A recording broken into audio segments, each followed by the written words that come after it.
Olá, vamos então começar o nosso estudo de hoje, do livro Nos Domínios da Mediunidade. Hoje nós leremos o capítulo 20, Mediunidade e Oração. Em estreito aposento, uma senhora, aparentando 70 anos de idade, acusava a aflitiva dispneia. A pequena Márcia, agitando um leque improvisado, propiciava-lhe ar fresco. Só um minuto. Ao lado da enferma, porém, uma entidade de aspecto desagradável exibia estranha máscara de perturbação e sofrimento, imantando-se a ela e agravando-lhe os tormentos físicos. Tratava-se de um homem desencarnado, demonstrando no olhar a alienação mental evidente. Enquanto Anésia se acomodava junto à doente, com inexcedível ternura, procurando esquecer-se de si mesma para ajudá-la, Aulus informou prestimoso. Temos aqui nossa irmã Elisa, em avançado processo liberatório. Vive as últimas horas no corpo carnal.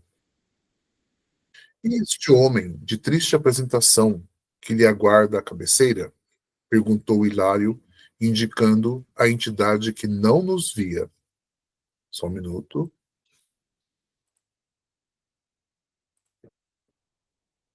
Este é um infortunado filho de nossa veneranda amiga, há muitos anos distanciado da experiência física.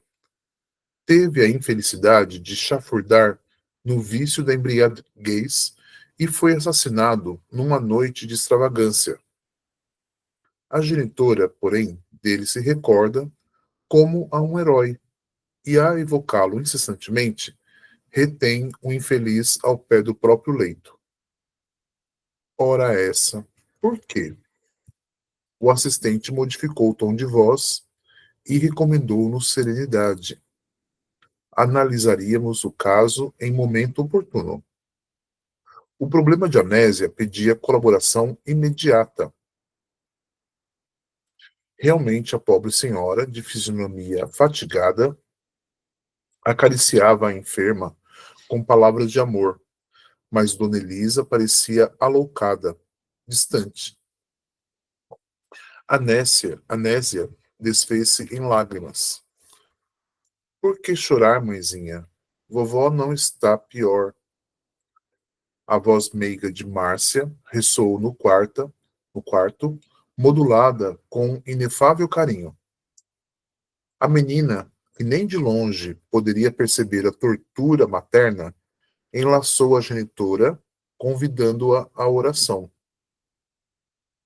Dona Anésia desejou a presença das filhas mais velhas.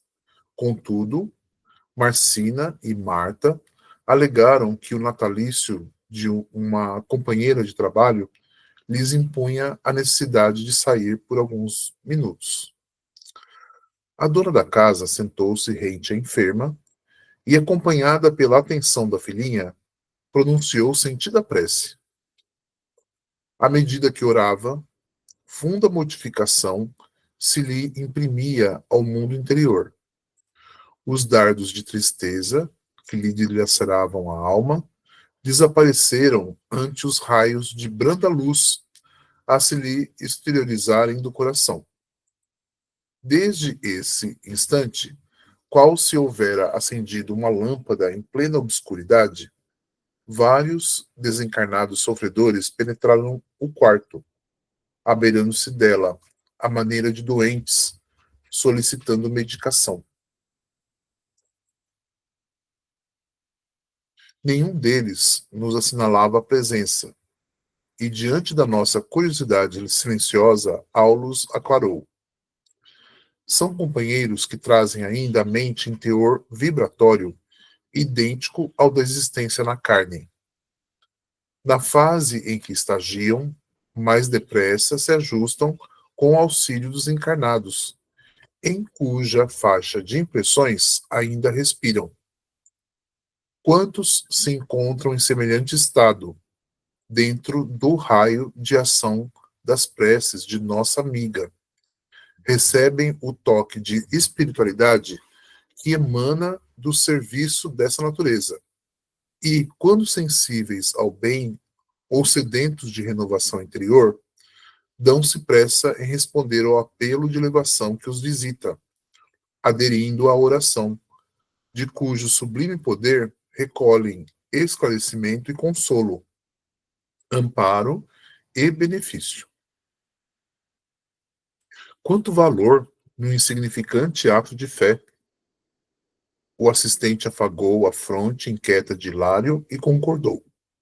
Sim, o homem terrestre criou enormes complicações ao seu caminho. Contudo, a morte constrange-o a regressar aos alicerces da simplicidade para a regeneração da própria vida. A essa altura, Anésia abriu o precioso livro de meditações evangélicas, acreditando agir ao acaso, mas o tema, em verdade, foi escolhido por Teonília, que lhe vigiava bondosa os movimentos. Com surpresa, a dona da casa notou que o texto se reportava à necessidade do trabalho e do perdão. Dócil, correspondendo à influenciação da mentora espiritual, a esposa de Jovino começou a falar sabiamente sobre os impositivos do serviço e da tolerância construtiva em favor da edificação justa do bem. A voz dela, fluente e suave, transmitia, sem que ela mesma percebesse, o pensamento de Teonília, e com isso buscava socorrer-lhe o coração atormentado. Numa pausa mais longa, Márcia reparou com inteligência. Continue, mãezinha, continue. Tenho a ideia de que nos achamos à frente de enorme multidão. E sem refletir que estava pregando acima de tudo para si mesma, Anésia adiantou. Sim, minha filha, estamos sozinhas, porque a vovó, fatigada, não nos ouve. Isso, porém, é só na aparência. Muitos irmãos desencarnados, de certo, permanecem aqui conosco e acompanham nosso culto de oração. E prosseguiu nos comentários que, efetivamente, acendia um novo ânimo nas almas presentes, ávidas de luz, tanto quanto sequiosas de paz e refazimento. Terminada a tarefa, Márcia despediu-se da mãezinha com um beijo. O serviço escolar da manhã exigia o repouso mais cedo. Depois de afetuosas recomendações à menina, viu-se Anésia a sós com a genitora semi-inconsciente. Acariciou-lhe o rosto pergaminhado e pálido, acomodou-lhe a cabeça, suarenta, nos travesseiros, e estirou-se ao lado dela, como se procurando pensar. Aulus fez significativo gesto a Teonília e exclamou: Este é o momento exato. Cuidadosamente, começaram ambos a aplicar-lhe passes sobre a cabeça, concentrando energia magnética ao longo das células corticais. Só um minuto.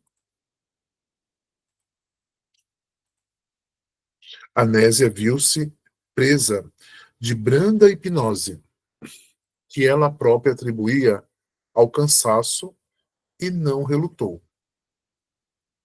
Em breves instantes, deixava o corpo denso, na prostração do sono, vindo ao nosso encontro em desdobramento quase natural. Não parecia, contudo, tão consciente em nosso plano quanto seria de desejar. Centralizada no afeto ao marido, Jovino constituía-lhe obcecante preocupação. Reconheceu Teonília e Aulus por benfeitores e lançou-nos significativo olhar de simpatia. No entanto, mostrava-se atordoada Queria ver o esposo, ouvir o esposo. O assistente deliberou satisfazê-la. Amparada pelos braços da admirável amiga, tomou a direção que lhe pareceu acertada, como quem possuía de antemão todos os dados necessários à localização do marido.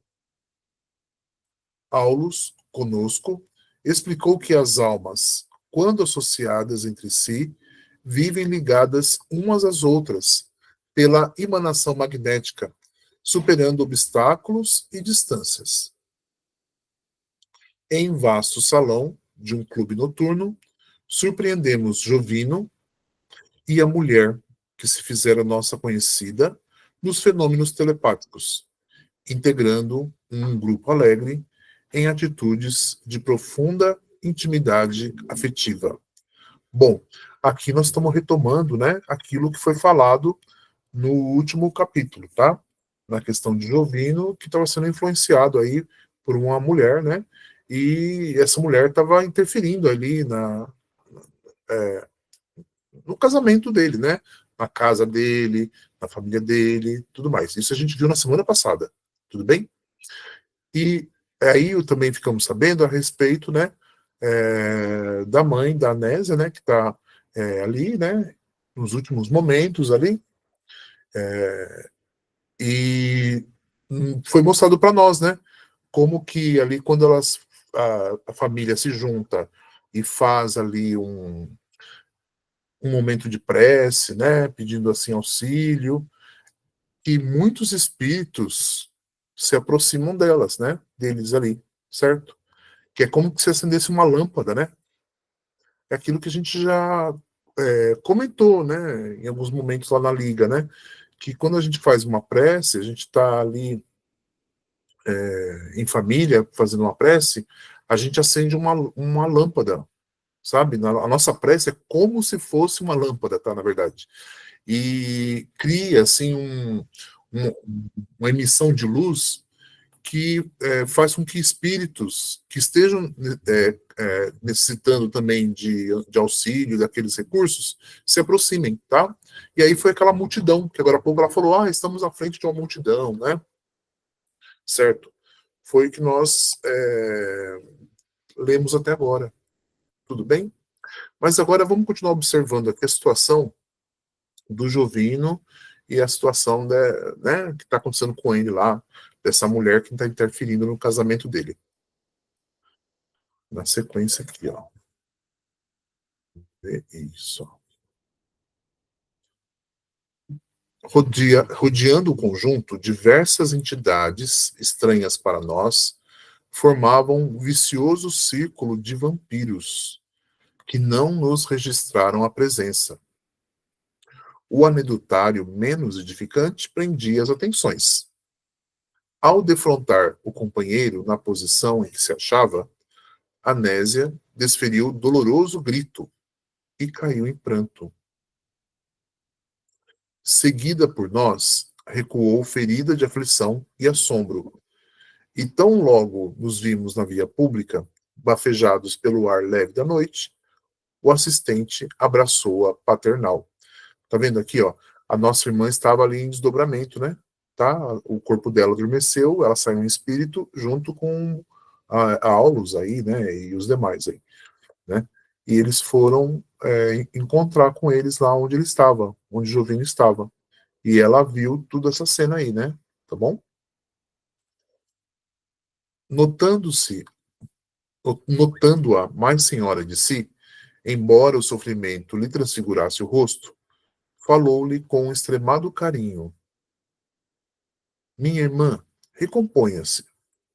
Você orou pedindo assistência espiritual. E aqui estamos, trazendo-lhe solidariedade. Reanime-se. Não perca a esperança. Esperança?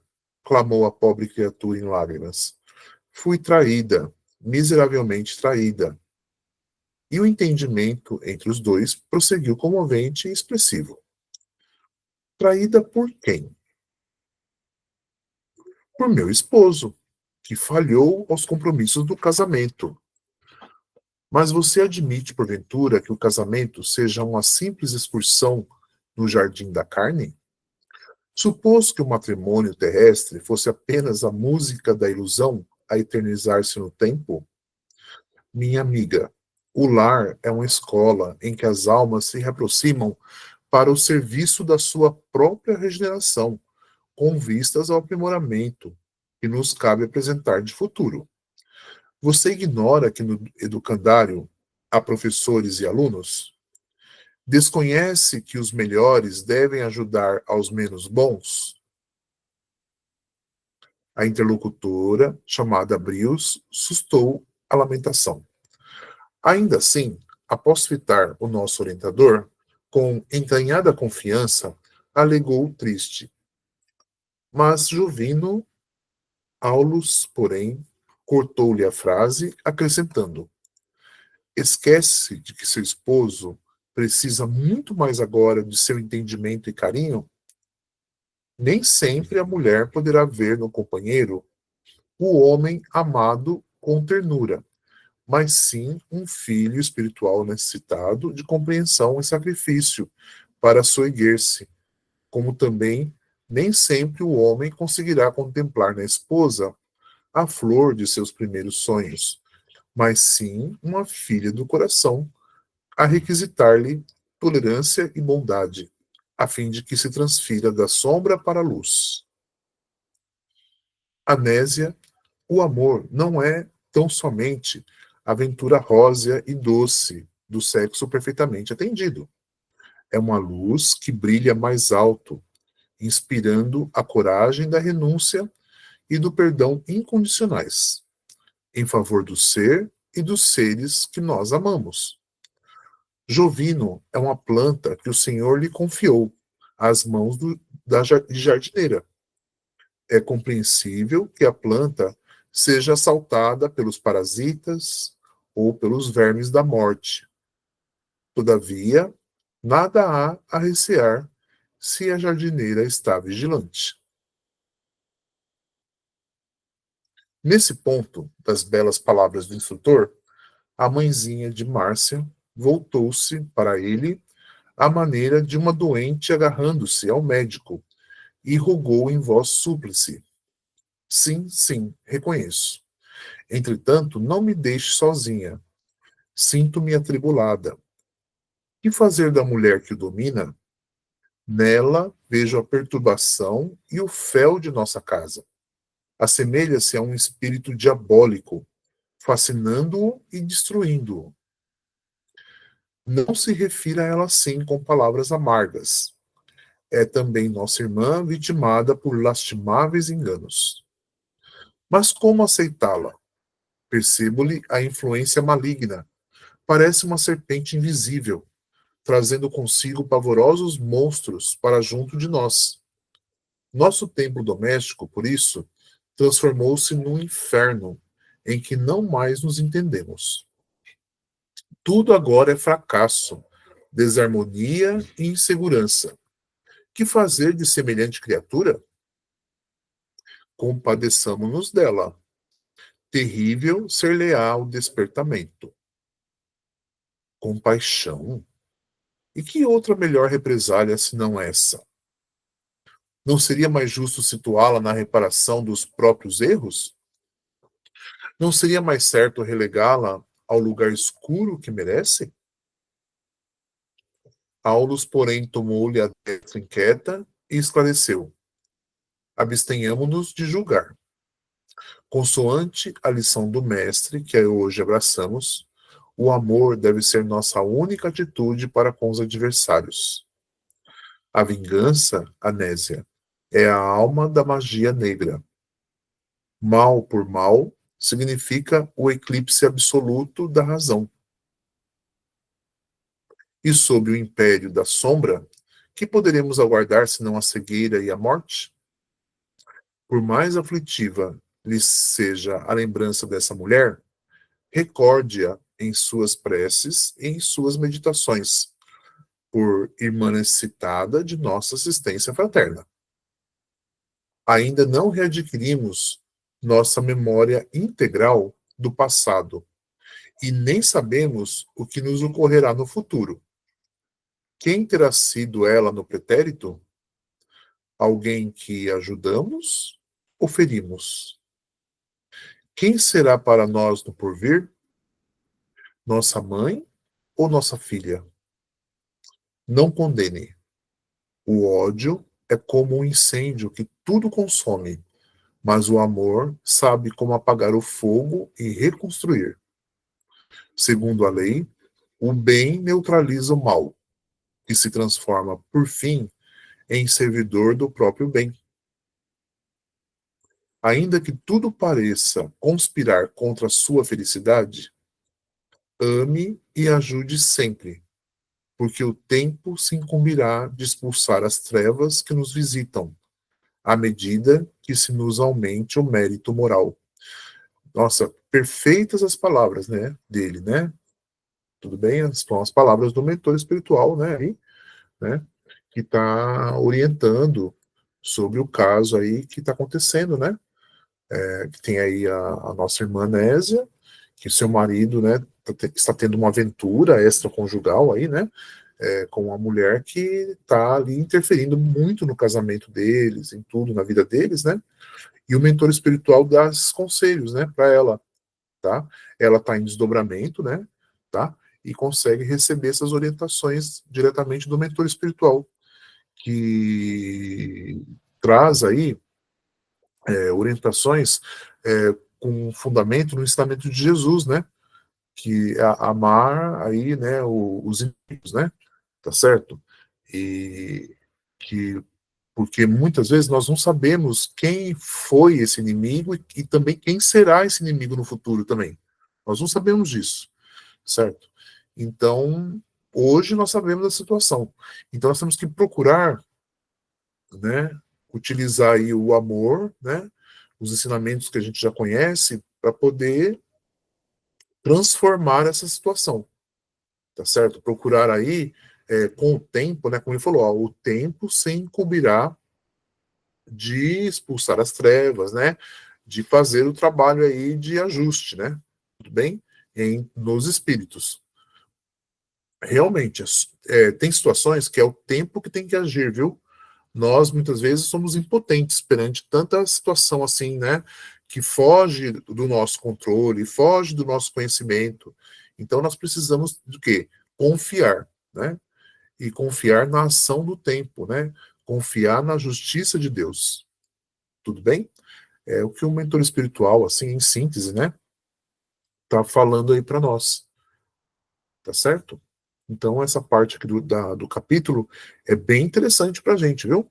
Para a gente, nos momentos de dificuldade, a gente recorrer a essas orientações do mentor espiritual, a gente lembrar delas, viu? Porque a gente pode vir a precisar, qualquer um de nós, né? Como está colocado aqui, é uma situação dela, mas se não acontecer alguma coisa com a gente que seja igual, mas pode ser muito parecido, né? Ou alguma coisa também diferente, mas que tenha também uma dificuldade grande, né? Traga uma dificuldade muito grande para nós, né? Tá certo? E a gente precisa ter esse pensamento sereno, de confiança na justiça de Deus, né? Utilizando os ensinamentos de Jesus para nos orientar, né? Tá certo? Vamos continuando então na leitura aqui. Anésia, assemelhando-se a uma criança resignada, pousou no benfeitor os olhos límpidos, como a prometer-lhe obediência, e Aulus, afagando-a, recomendou: volte ao lar e use a humildade e o perdão, o trabalho e a prece, a bondade e o silêncio, na defesa de sua segurança. A mãezinha enferma e as filhinhas reclamam-lhe amor puro, tanto quanto o nosso Jovino, que voltará mais experiente ao refúgio do seu coração. Anésia ergueu a cabeça para o firmamento constelado de luz, pronunciando uma oração de louvor, e em seguida tornou a casa. Vimos-la despertar no corpo carnal, de alma renovada, quase feliz. Enxugou as lágrimas que lhe banhavam o rosto e tentou ansiosamente recordar, ponto a ponto, a entrevista que tivera conosco. Em verdade, não conseguiu alinhar senão fragmentárias reminiscências, mas reconheceu-se reconfortada, sem revolta e sem amargura, como se mãos intangíveis lhe houvessem lavado a mente, conferindo-lhe uma compreensão mais clara da vida. Recordou Jovino e a mulher que o hipnotizava, compadecidamente, como pessoas a lhe exigirem tolerância e piedade. Profundo entendimento brotava-lhe agora do espírito. A compreensão da irmã superara o desequilíbrio da mulher. E pensava: que lhe adianta a revolta e o desânimo quando lhe competia a defesa do lar? Fazendo justiça com as próprias mãos, não prejudicaria aqueles que lhe constituíam a riqueza do coração? Em qualquer parte, o escândalo é a ruína da felicidade. Não devia render graças a Deus por sentir-se na condição da esposa digna? Sim, de certo, a pobre criatura que lhe perturbava o marido não havia acordado ainda para a responsabilidade e para o discernimento.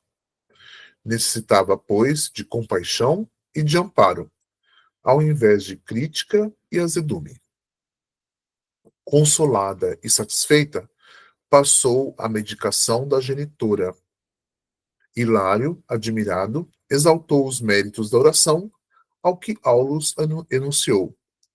Em todos os processos de nosso intercâmbio com os encarnados, desde a mediunidade torturada à mediunidade gloriosa, a prece é abençoada luz, assimilando correntes superiores de força mental que nos auxiliam no resgate e ou na ascensão.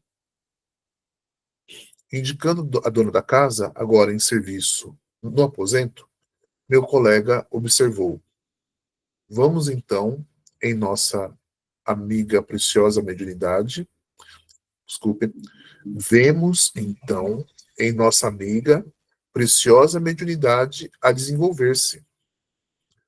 Como acontece a milhões de pessoas, disse o orientador, ela detém consigo recursos medianímicos apreciáveis que podem ser inclinados para o bem ou para o mal, competindo-lhe a obrigação de construir dentro de si mesma a fortaleza de conhecimento e vigilância, na qual possa desfrutar em pensamento as companhias espirituais que mais lhe convenham à felicidade. E pela prece, busca solução para os enigmas que lhe flagelam a existência. Aulus sorriu e ajuntou. Encontramos aqui precioso ensinamento acerca da oração. Anésia, mobilizando-a, não conseguiu modificar os fatos em si, mas logrou modificar-se a si mesma. As dificuldades presentes não se alteraram. Jovino continua em perigo, a casa prossegue ameaçada em seus alicerces morais, a velhinha doente aproxima-se da morte. Entretanto, nossa irmã recolheu expressivo coeficiente de energias para aceitar as provações que lhe cabem, vencendo-as com paciência e valor. E um espírito transformado naturalmente transforma as situações. Olha só que interessante que ele está falando para nós também, tá?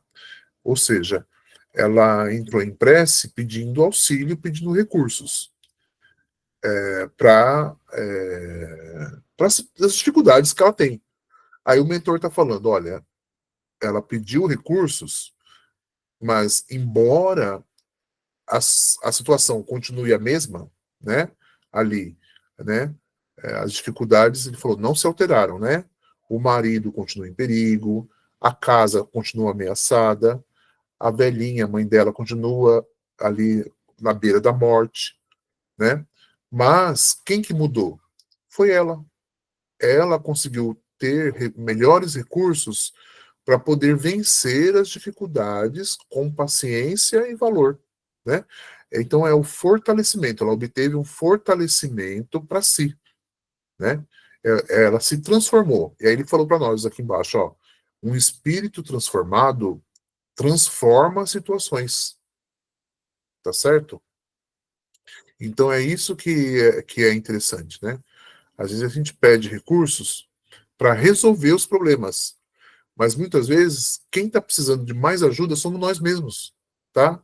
Somos nós que estamos precisando de condições aí melhores para a gente poder ir, né, transformando ou tendo aí a paciência necessária também, né, para poder aguardar aí, né, a resolução das questões, dos problemas, tá certo? São as palavras aí muito sábias do mentor Aulus, né? O assistente, contudo, interrompeu-se e lembrou-nos o horário de volta. Por solicitação de Teonília, examinou a doente e concluiu que a desencarnação de Dona Elisa estava próxima. Externei o desejo de analisar-lhe o campo orgânico. Todavia, um instrutor recordou-nos a hora avançada e prometeu voltar conosco em tarefa de assistência à velhinha na noite próxima. E assim chegamos ao final, né, desse capítulo, tá? Na próxima semana a gente vai retomar a leitura para no 21, né, capítulo 21, mediunidade no leito de morte, quando a gente vai examinar aí a situação de auxílio para a nossa irmã Dona Elisa, né, e que vai estar quase desencarnando, tá certo? Então, aguardamos todos na próxima semana, né, para nós fazermos juntos a leitura e os comentários aí deste capítulo. Até lá, então.